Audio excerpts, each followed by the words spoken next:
Hello, friends. Let's get right into it. So we're going to do some shadow work today. The requirements, we'll have to be honest with ourselves. Unfortunately, some of us were born into toxic and dysfunctional families where parental figures were sometimes abusive and absent from the homes. And so we tell ourselves, when we have our own families, we will do it differently. We will do it better. We venture off to start our adult lives, and before long, we begun to perpetuate the very same cycle we were hoping to end. We lack the discernment needed to make good decisions about love, loyalty, and family. But some of us are simply misled by the matriarchs in our families. You know, Bevs and Bobs, the namesake, the leaders of the pack, our godmothers and godfathers who promise to serve as spiritual guides. They now become the leaders of darkness that mentors us to becoming the succubus souls that we are. Indeed, it takes a village. These people are often in search of sacrificial berries to concoct potions fed through needles connected to IVs. These they feed to others as a way to supply your needs as you lay lifeless in a society, in a near-death experience. Your life is spiraling out of control. There's debt to collect. Your team is now on edge. You are hysterical. For some reason, your chants are no longer working, and you finally found yourself in a situation you can't control. You've continuously missed the signs that says, it's actually time to surrender. You have lost your power. But the universe remains in control. You must and you will take a step back. The very same friends and family you sacrifice surrounds you for support, but their souls are buried in the ashes from the indoctrination of you becoming the queen bee. They have no clue of all the ways you have manipulated the system against them in your favor. For many years, you've neatly folded your broomstick in your purse, adorning cloaks with designer labels, exempting no one from your wrath as you push for the takeover, forgetting that karma collects and gives.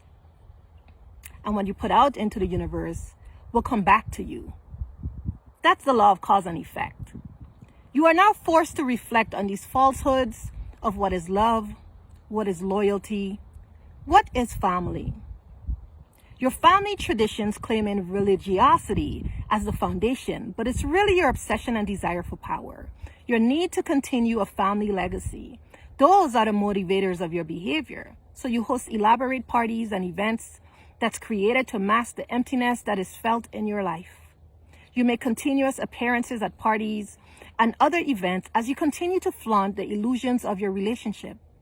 You appreciate the liquor that gives you the ability to tolerate each other in those moments, obsessing over still portraits for social platforms because you can't wait to show off your unrequited love. It's buried in the stillness of pics.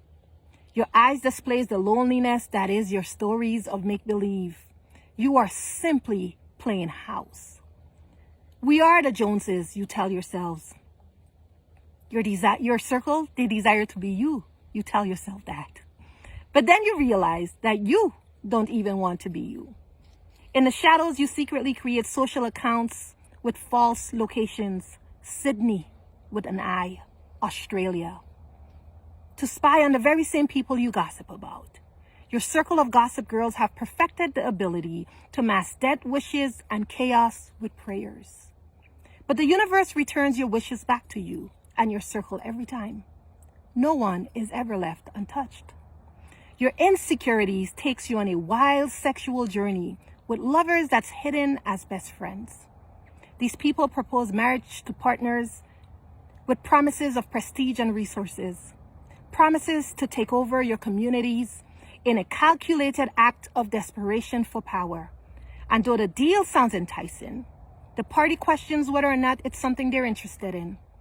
You're running out of patience, so you wave your wand and pull out your potions as a means of forcing them to commit to you, Hurriedly, in a state of hypnosis, one singular conversation becomes the downfall of a man. He doesn't realize that his brash decision to propose wasn't because of love. After all, he is a thinker. He runs the tape to the end many times before he decides. But in that moment, his decision was forced. Free will. We can't honor that right now. But what he's also oblivious to is the fact that he hasn't had free will since the two of you met. No matter how many times he tries to walk away, there's something about you that draws him in. He knows that it's not love, but he can't seem to figure it out. Failing to realize that he's part of a bigger plan, he simply exists so that you can climb the social ladder. It's why his infidelity doesn't bother you, as long as he keeps it quiet and the world doesn't know. Because in the shadows, you two have many options on the side. The once sacred walls of your garden are now oozing buckets of pus over the mounds of mud from the infections you carry in your game of tag. Ah, buckets. You sit on buckets of herbs with girlfriends just like you as a way to mask the secrets of your garden. Of course, your wedding was quickly planned and executed. You're married now. You are a woman on a mission. But the only thing you truly care about is the title. Meanwhile, at home, your lives are in despair. You've married a man who never loved you, that you also never loved. Your loyalty remains to the status you are chasing. Your eyes are fixed on the opportunities that may exist as a result of the union. Greed. It begins to have a more prominent role in your life. Love becomes a labyrinth of your imagination. No one really loves the other. It's all about the race to the top, except only one of you gets that spot. It's not something you're willing to share. Your partner's success seems to always trail yours. You even decide the jobs they can apply for. We continue the journey wounding others. Our raises at work are falsely earned. We receive jobs without the proper credentials, and while our circle recognizes that something is off, no one dares to question it. Public administrators become treasurers without proper credentials and with no experience in the discipline. Your lack of discipline with finances is the true motivator for your interest in that job. The universe sees it all. Regardless of how many times your partner tried to leave, you stir up potions to manipulate and control, stopping them every time. But to your community, your partner becomes the villain, even though he entered the situation as your victim. He finds himself constantly seeking love from strangers to fill the emptiness he feels. His soul lies dormant in the hallowed walls of your homes. And when he finds love, because he always does, he comes alive, but something happens suddenly. He's hypnotized again. With your low self-esteem, you tell yourself, if I hold on just a little longer, maybe then he'll see my value. You soon realize that you are perpetuating the very same cycle that you loathe, the cycle that causes the never-ending cycles of abuse at home that you work so desperately to conceal. You are the abuser. And just like your mother, you are chasing a man that doesn't love you, one that does not value you, one that doesn't respect you. Your partner is stuck keeping your secrets and accepting the blame because they've been injected with syringes that's filled with infectious words of addictions and obsessions, all under your control. Baby girl, you have daddy issues. Your inner child is wounded. You really don't know who you are. You are living in your mother's image, who also lived in her mother's image. The cycle continues. Meanwhile, your purity is covered in filth. Your community is blinded by the mask that you wear. With all of your secrets, you begin to live in fear. But when you walk in your truth, there's no need to hide, nothing to find, no need for censors. You can't be blackmailed. You've learned to alchemize your pain for the greater good. All of your lived experiences, good or bad, simply becomes moments for introspection. That is the path of Kabbalah. Many of us recognize these behaviors and problems in ourselves, but how many are truly up to doing the work required to change in the toxic patterns and behaviors we have become accustomed to?